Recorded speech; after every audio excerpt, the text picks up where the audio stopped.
सबसे पहला प्रश्न हम करेंगे, आपको उत्तर देना है। भजन के लिए सुविधा है या सुविधा के लिए भजन है? उत्तर दीजिए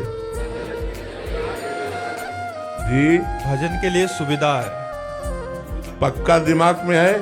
नहीं, देख लो, वृंदावन में बैठे हो।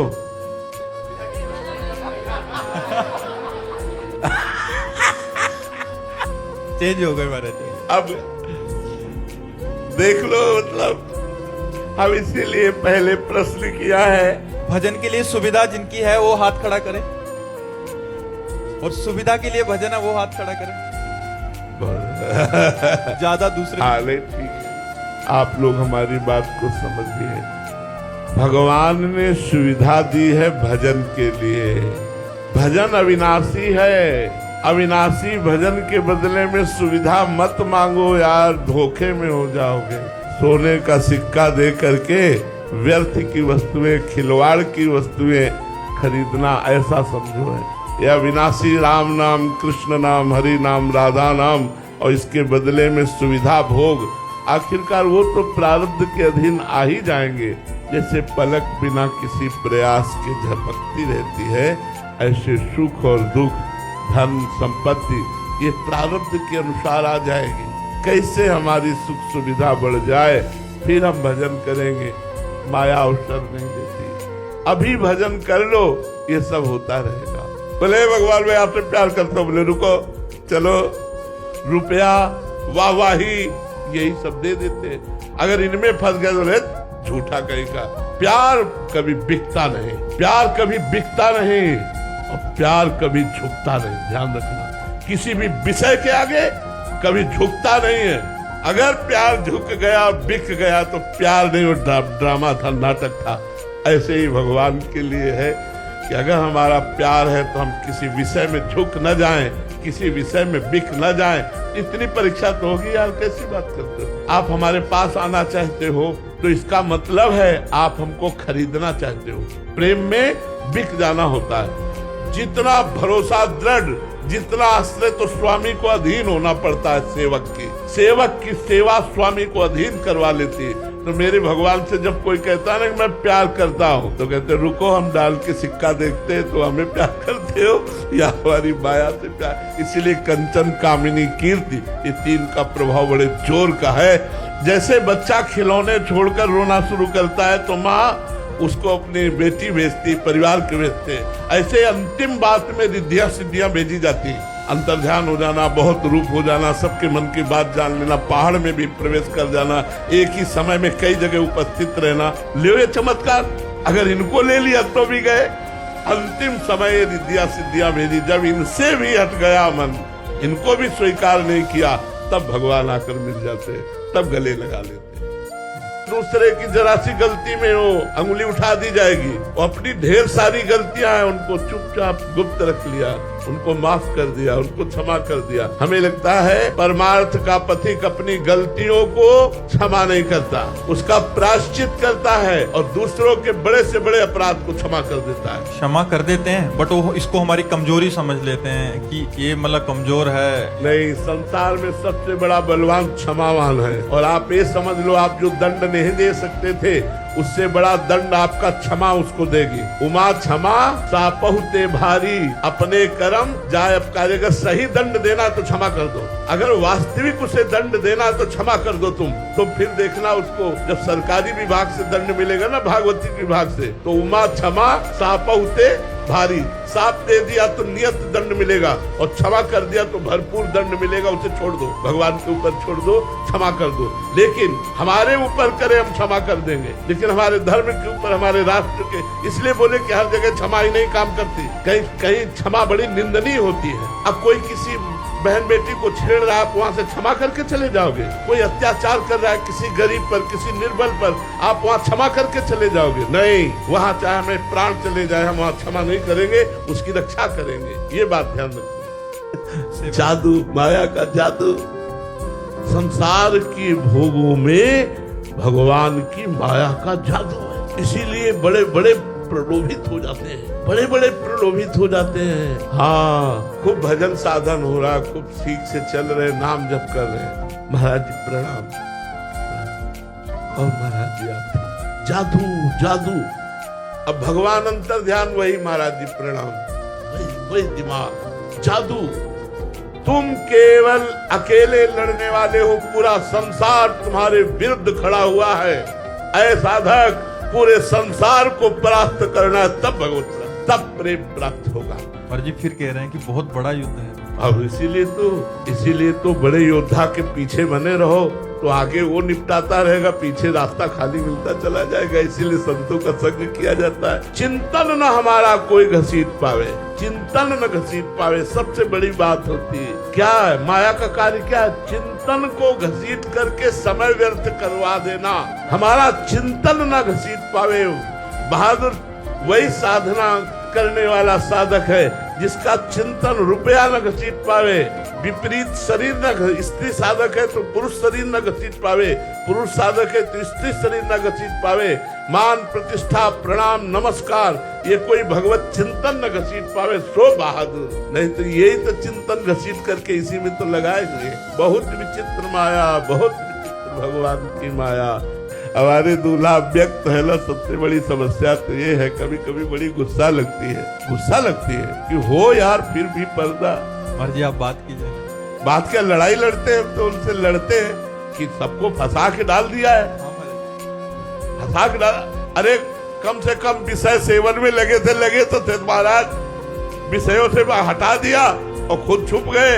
अब माला चला कर परेशान है, दिखाई दे नहीं रहे, परेशान। कभी कभी मानसिक लड़ाई भी होती है कि यार मतलब गजब के हो तुम। एक आदमी संसार में मनोरंजन में फंसा था, उसे फंसने नहीं दिया, उसे बैरागी बनाकर बाबा जी बना दिया। जब बाबा जी बन गया तो उसे मिलो यार, एक बार तो मिलो, तुम्हारा क्या चला जाएगा। अब वो बेचारा फिर भोगों की वृत्ति का चिंतन करे, फिर भोगों से डरे।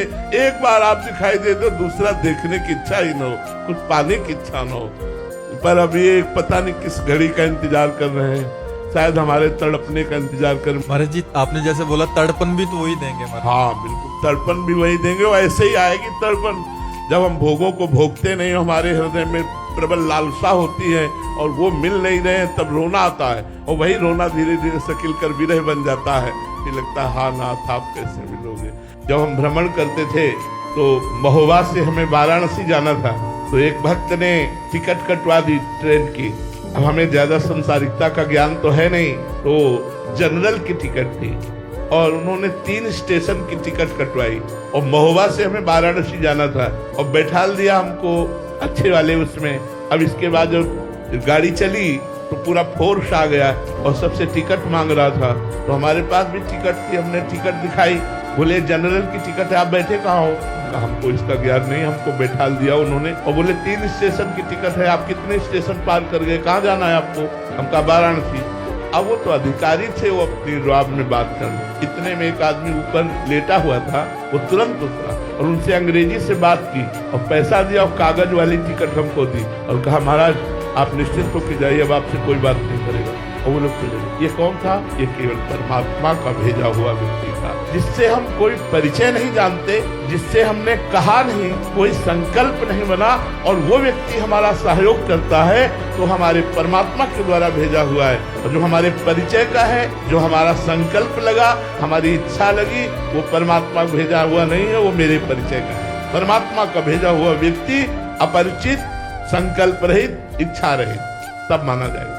महाराज जी मैंने 2 स्त्रियों का, 2 वैश्यों का संग किया, माता पिता शराब के नशे में इनका अपमान किया, बच्चों का, पत्नी का। महाराज जी अब मैं जीवन में सुधरना चाहता हूँ। महाराज जी जो हो गया सत्संग के प्रभाव से अभी मेरे को लगा कि मेरे को गलत। देखो हमारे भगवान का वचन है, जो नर होए चराचर द्रोही, आवे सभय शरण तक मोहि, तद छल कपट मोह मद माना, करो सत्य ते साक्षी।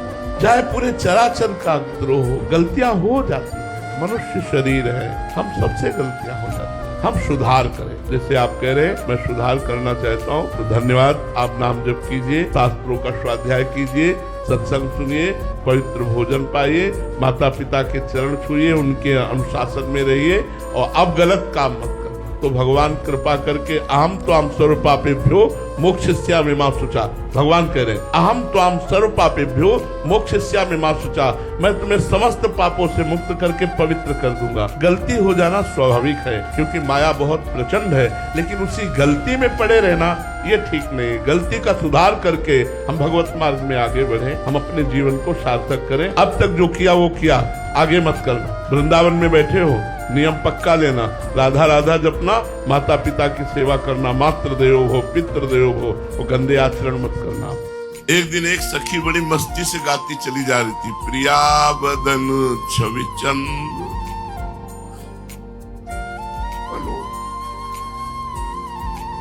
प्रीतम नयन चको प्रेम सुधारस माधुरी पान कर।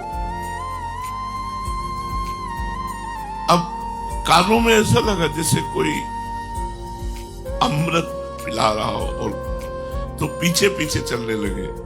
वो अकेले जा रही थी और बड़ी मस्ती से गा रही थी।